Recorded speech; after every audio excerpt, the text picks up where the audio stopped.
Good afternoon.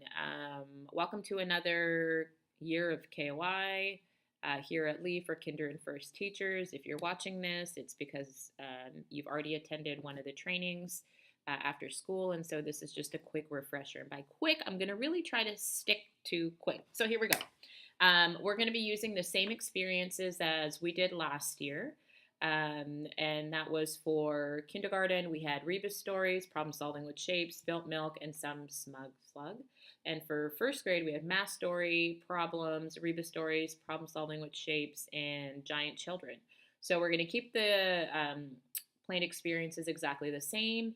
And scheduling is going to look a little bit different, however. So that's going to be where I will be scheduling the times that I'm going to be coming into your class, those four to complete the four planned experiences for each grade level. And I will let you know in advance what those 4 days are and what timings I'll be coming in so that we're not sending emails back and forth, with what time would you like or not like. So that's how that's going to look. In terms of completing an additional KOI experience, I'm going to ask that you complete one additional experience as a class. And you can decide as a grade level if you want to all participate um, in the same experience or not. And again, that's all in my white binder, which is by my desk upstairs in Blue House. So please come and sign it out. Just a refresher, the 7 different areas of giftedness that we're looking for fall under, advanced language, analytical thinking, meaning motivation, perspective, sense of humor, sensitivity, and accelerated learning. You will document what you see using, of course, our handy dandy green folder. This is Mrs. Brown's from last year, now Mrs. Lamb. And in it, you'll see the 7 different categories of giftedness that we are looking for, the different behaviors.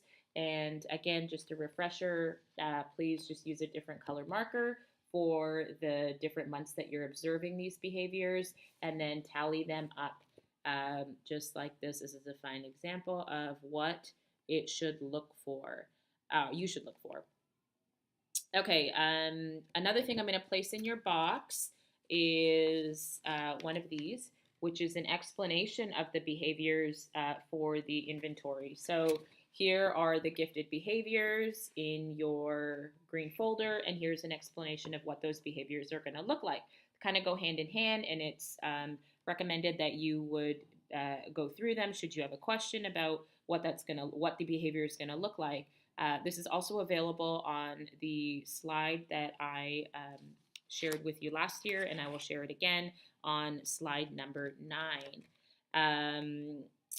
If you do see a characteristic where a learner is exhibiting 2 of the traits, you're going to pick one of them, so the one that's most dominant according to the behavior that they're exhibiting, and that would be 1 tally.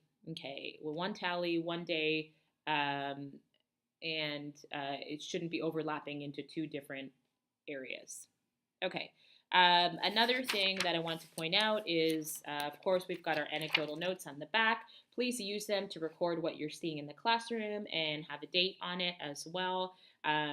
Really, we're going to hone in on data. So this piece is one piece of the puzzle in order to assess giftedness, and it's a big part of that puzzle. So please, please, please make sure that you are documenting.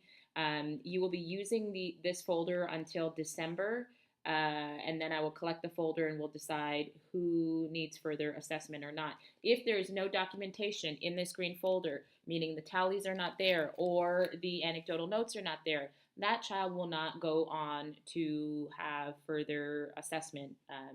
So let's just keep in mind that if we are recommending a learner for testing or for doing some gathering additional data, there must be some proof and evidence in the green folder. And if you do not notice any of these behaviors in some of your learners, that is a-okay. It just means that those gifted characteristics are not present, maybe at that certain time or with an activity that you're doing. Don't worry about it. It's not a bad thing. It just means that you didn't see these characteristics. Okay. I think I said most of what I wanted to say. Okay, the timetable is going to look a little bit like this. Between September 25th and December 8th, those are going to be the dates where we will screen. So I'll come in and do the planned experiences. From December 11th to the 15th, I will collect the green folders with all of the data on it. From January 15th to the 19th, we will meet and go over the data to see who needs more further testing or gathering some more data points for that learner. January 22nd to the 26th, the GTC will meet to see who is in need for a test. The test may not be a COGAT, so let's not tell parents that this is a test that their child will get.